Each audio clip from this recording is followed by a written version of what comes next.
fresh lemon juice, orange juice, a little bit of pepper cake bitters, and some demerara syrup. And then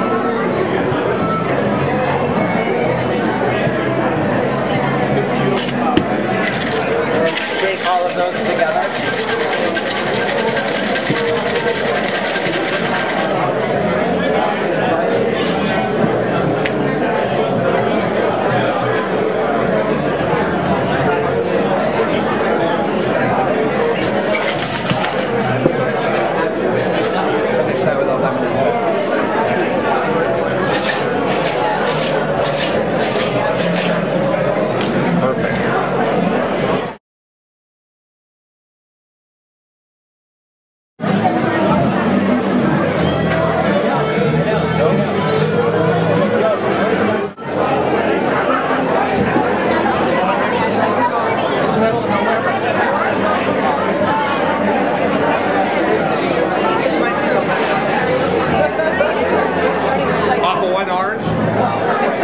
Off of one match.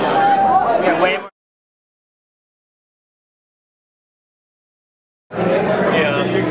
Yeah. How was it? It was good.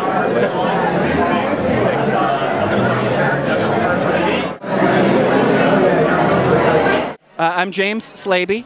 I won tickets tonight to this thing by writing words of praise for Will Gilson of Garden at the Cellar. Who we really like. We think is a great sort of neighborhood place kind of chef. By we mean you and? Oh, Heather provided moral support. Great, thanks for talking to Bostonist. Thanks, we're big Bostonist fans. Thanks so much. So what was your favorite dish here tonight? It's been a tough one, but I have to say the old standby, which is one that we've had a bunch of times before in the neighborhood, which is the Asian short rib taco from Myers and Chang. That's a fantastic dish. It's sort of their tribute to the LA Kogi truck taco. And I think it's the closest we get to like LA street food in Boston, so we're big fans. Any of the wines stick out so far? Yeah, there was Courtney from Toro was serving this Basque white wine with a lot of consonants in it that I couldn't pronounce for you, but it was this super crisp, high acid white wine that went really good with the oysters that Jamie was serving at the next table. So that was kind of unusual and really good. Have you had a dessert yet? No, but we've got our eyes on the kunefe from Sofra, which is right over there, which I call it's like a baklava made from shredded wheat. We're very excited about that, but we figured we ought to probably have some savory food before we went straight to dessert.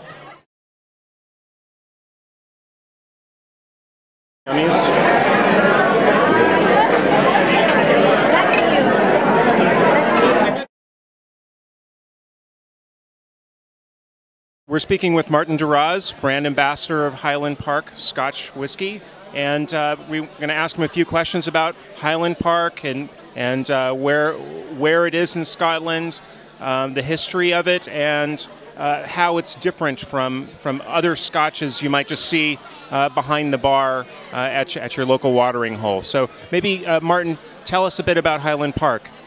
Okay, super, I'll do my best. Highland Park is situated on the island of Orkney, a very northern tip of Scotland. It's the northernmost distillery in the world. There's one other distillery on the island, and that's Scapa. But Highland Park was established in 1798, so we're actually one of the oldest distilleries in Scotland overall. Thinking about the modern day, what characterises Highland Park is the fact that we peat our barley, so the Scotch has a little bit of smokiness, but we also age our whisky for the entire life of the spirit in expensive Oloroso sherry oak casks from Spain. What that means is you get a great balance of sweet and smoke every time you taste the whisky, whether it's our 12, 15, 18, 25, 30 or 40-year-old Scotch. Our 18 was called the best spirit in the world by F. Paul Picault, who writes Spirits Journal. That was in 2005 and again in 2009 when they did that survey. Best spirit in the world for Highland Park 18-year-old. I think it's a great balance and it really shows the characteristic of Highland Park at its best. Smoking sweet in every glass. You'll notice that for us, we use Spanish sherry oak because we believe it gives better flavour. 90% of our industry uses ex-bourbon barrels, There's nothing wrong with that. But for us, we have to use sherry oak barrels from Spain to get the kind of flavour we're looking for when we mature our spirit. So what is somebody going to notice when they order a Highland Park versus something that is a bit more run-of-the-mill in the United States? Well, I suppose I don't want to be evasive, but I think it's worth noting that whenever someone makes a Scotch, they spent years of their lives, decades, dedicated to making that liquid. So it'd be unfair to denigrate or just really to dismiss what they've done. I don't think there's any such Scotch that could be described as run-of-the-mill. The very way that you make Scotch, making that wonderful beer solution, distilling through a process of boiling and evaporation, doing that twice to get really the finest liquid to put into oak casks to mature is a very complex and involved, physical, arduous process. So I really wouldn't want to dismiss someone out of hand. I think it's worth noting that the biggest thing for both Highland Park and our sister distillery, the Macallan, is that we're the only companies that release our regular core ranges of whiskey and they're aged purely in Oloroso sherry casks from Spain for the entire life of the spirit. I don't know of any other whiskey company in the world that purely uses Oloroso sherry casks to age their spirit. They generally use a mixture of woods or they use sherry casks to finish. So I think that's the greatest difference. But remember, it doesn't make us better, it just makes us different. We would like people to drink the whiskey in context.